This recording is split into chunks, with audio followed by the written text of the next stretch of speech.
Hello, my name is Lisa Hannum. I'm the managing editor at MoneySense, and today we're going to be talking with Claire Tansey. Hey, how are you? Good, how are you? Good, thanks. So today, to our MoneySense viewers, we are talking about the money-saving ingredient, which is meal planning. And Claire has done an amazing story for us on moneysense.ca, which you can read anytime now. Just visit moneysense.ca. And we're also going to be announcing a giveaway. So let's talk about your story first. So meal planning. So what happens if you don't have a meal plan money-wise? What mistakes are people making by not doing that? Well, what usually will happen if you're not meal planning is you kind of go into the grocery store without a plan, obviously, and it means that you end up making kind of decisions, shopping decisions that don't work in your favor.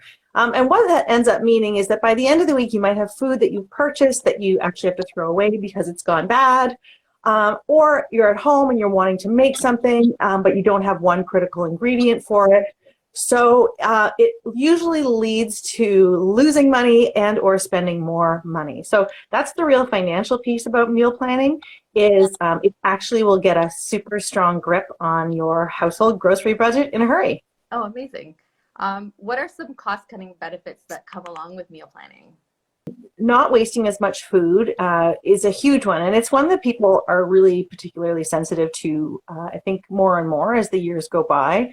And certainly during the pandemic, we have found that when our shopping trips are meant to be that much further spaced apart, you're supposed to really do all your shopping and not be dashing out every day to pick something up.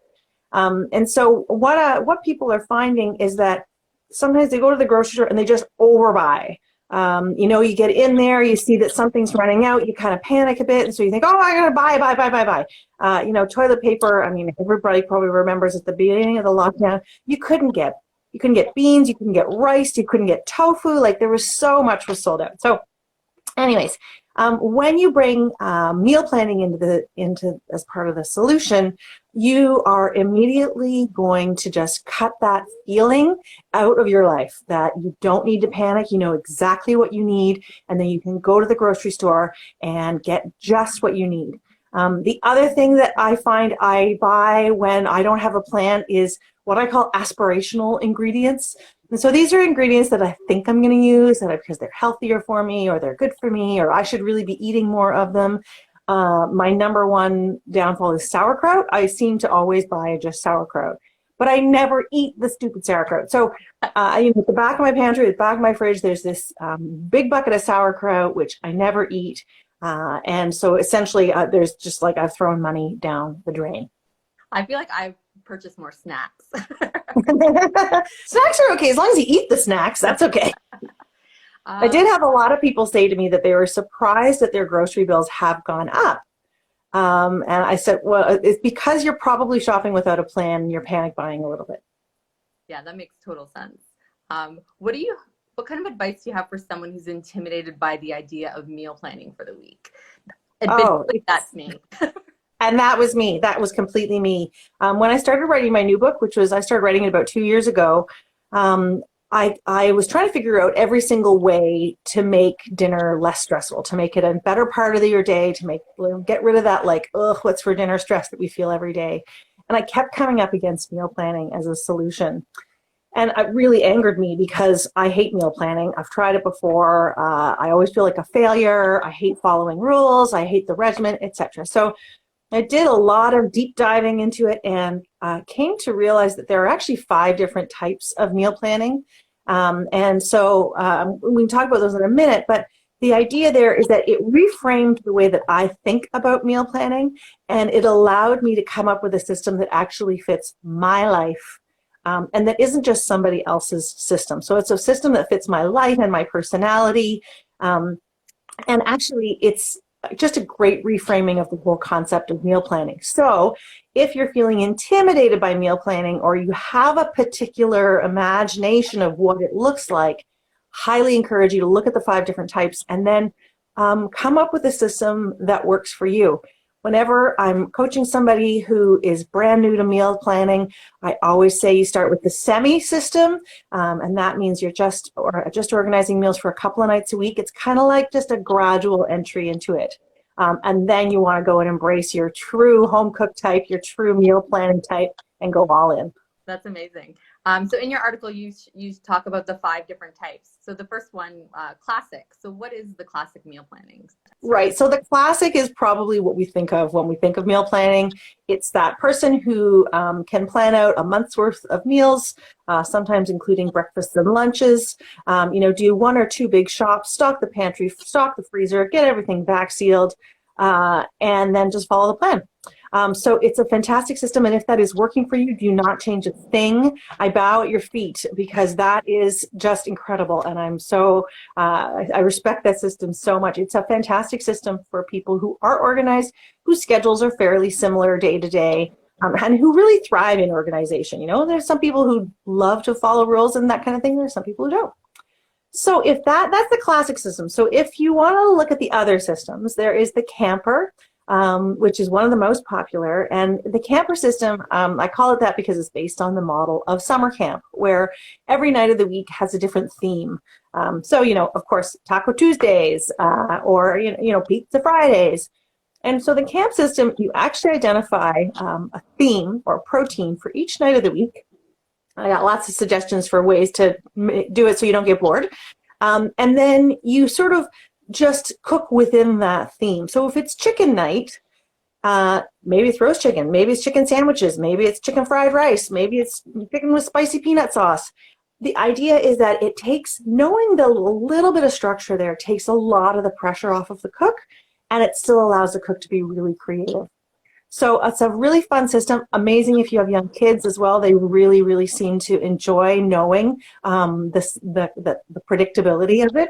So that's the camper. The third system is the batcher. And the batcher is somebody who is absolutely swamped all week, like no time to cook dinner whatsoever, but can find some time on the weekend to really stock the freezer, really get set up for the week. And then there are lots of smarter ways you can kind of like actually start freezing like building blocks of meals so you don't get too bored of eating the same thing. But that's the batcher. And again, perfect for somebody who walks in the door and has to eat right away, or who, the last Zoom call ends and 6 seconds later, there's a toddler on your leg screaming for dinner. So that's a really great system there. And then there's the semi. So that's the system I mentioned earlier. And the semi it's perfect for people whose lives really can change day to day. Like, I have a late meeting. I didn't really know what was going to happen. Or, in before times and after times. I got an invite to go out for dinner. I think I might go. Fingers crossed. So the semi, instead of planning the entire week, just plans 3 or 4 meals for the week, and then gets the groceries in for those 3 or 4 meals, and then can cook them anytime during the week. Now, this is my system because I don't like rules. So if I want to make pesto chicken tonight, great. But maybe I don't feel like pesto chicken tonight. Maybe I feel like fish tacos tonight instead. So I like to be able to give myself back the agency. And as I said, the semi is great for people who've never done any meal planning before and who are maybe either intimidated by it or confused by it, or just a little bit shy about it. So the semi is a great system for the people in that position. And then the final system, everybody's favorite system, is the wingnut. And we've all been wingnuts at certain points in our lives. The wingnut has no plan and sort of cooks by the seat of their pants. The wingnut doesn't mind going out to the grocery store to pick up a last-minute ingredient, or to eat at 10 o'clock at night because, you decided to cook something that took 4 hours to cook.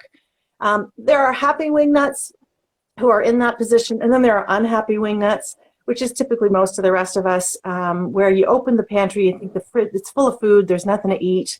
I don't know what to do. Next thing you know, you're ordering in takeout and wasting money because you've got all those ingredients in the fridge and nothing to do with them. So those are the 5 systems. I do actually have a quiz that people can take if they want to find out what they are. And like I said, you can mix and match. Like, this isn't like your Myers-Briggs personality test. It's set in stone forever and ever. I'm the semi, but I actually have a bit of camper in me because it's always Taco Tuesday and we always have roast dinner Sundays. And then a little bit of batcher too, because I do try to be smart when I'm cooking something that freezes well. I try to do a double batch so that there's something in the freezer. So you kind of cobble together a couple of things. Everybody should always have a back pocket dinner at the ready in the pantry. And then you sort of really customize an approach to meal planning that absolutely fits your life and truly does de-stress your life. Because when meal planning just adds stress to your life, then it's the opposite of what it's supposed to be doing. So you also have a new book that just came out. I do. This is Dinner Uncomplicated. There it is. Nice. And it came out in September, national bestseller, and it is wall-to-wall dinner, 90 recipes for dinner. I've written my first book had a lot of baking and entertaining and breakfast and that kind of thing. But this is solving a problem that I had, which was I need more ideas for dinner. And it's also packed with lots of little lessons and master classes on how to de-stress dinner and how to save money and how to reduce waste. Perfect. So you would just select like how many recipes, create the grocery lists, and go shopping. That's much it. I know I make it sound really easy, and I understand it is very complicated. So this ties nicely into a partnership that you're doing with us, and you are giving away 3 copies of Dinner Uncomplicated. You can visit moneysense.ca to read Claire's story, as well as to enter the contest. Moneysense.ca and sign up. Thank you so much, Claire. It's been wonderful talking to you. Such a pleasure. Thanks so much. Bye, everyone.